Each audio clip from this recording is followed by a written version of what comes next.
To them, America is not exceptionally good. If there is American exceptionalism, America is exceptionally evil. America is exceptional because it has done the most to harm the world. And when I came to America, what struck me most was not just the abundance of American life, but was certain little things about America that made me go, and I didn't know I was discovering American exceptionalism. My mom came to visit some years later, and she discovered it too. We were traveling down, I think it was Highway 1 in California, and she saw a sign on the highway that said, "Adopt a highway." My mom goes, "What is that?"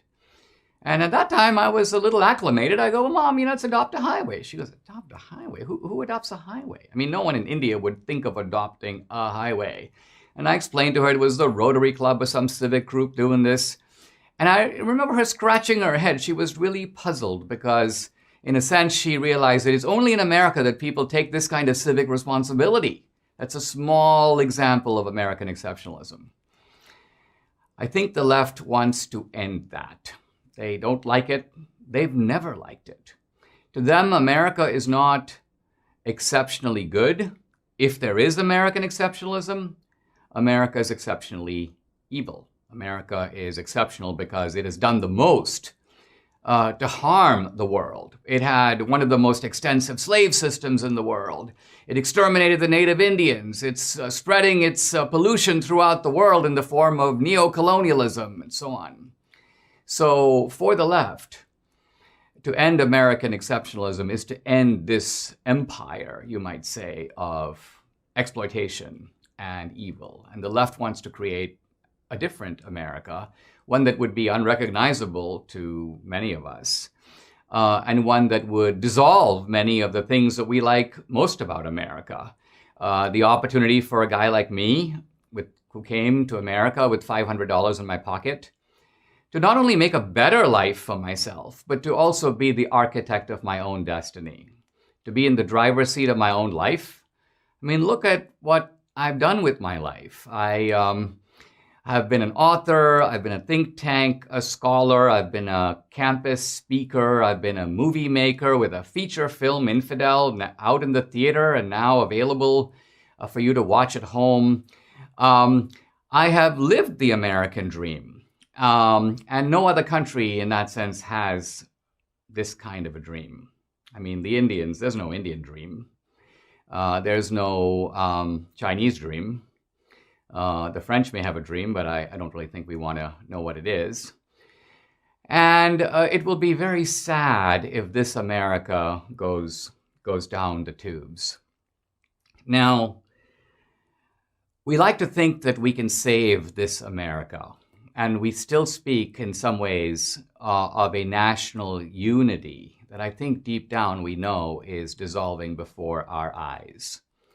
Take, for example, the national anthem. We talk about America's national anthem. It's our anthem. But is it really? Do we even have a national anthem anymore? When at major sports games, the national anthem, which was part of the ritual of the game, is now suspended. The players are taking a knee. A whole group of people in this country don't like the anthem. They don't want to sing it. We can't really make them. We talk about the American flag. It's our flag.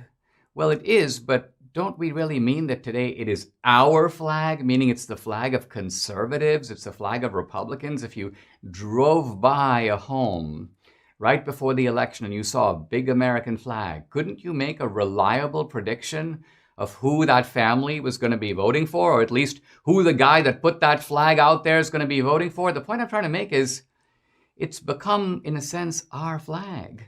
I'm not even sure it's their flag anymore.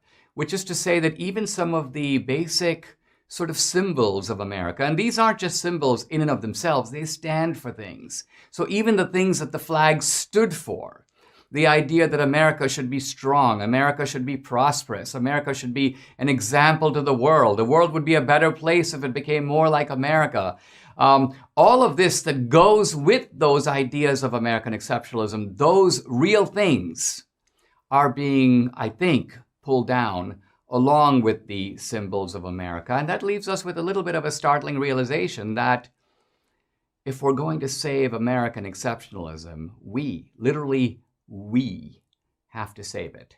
How we do that is going to be one of the big subjects of this podcast, and especially how we do that in the face of opposition, in the face of political domination on the other side, in the face of a kind of monoculture, an alliance between tech companies and corporations and the media to go after us. Can we survive? Can we thrive? I believe we can, but we've got to keep our heads on straight. We've got to be creative. We've got to be tough. And we've got to do things a little differently than we have in the past.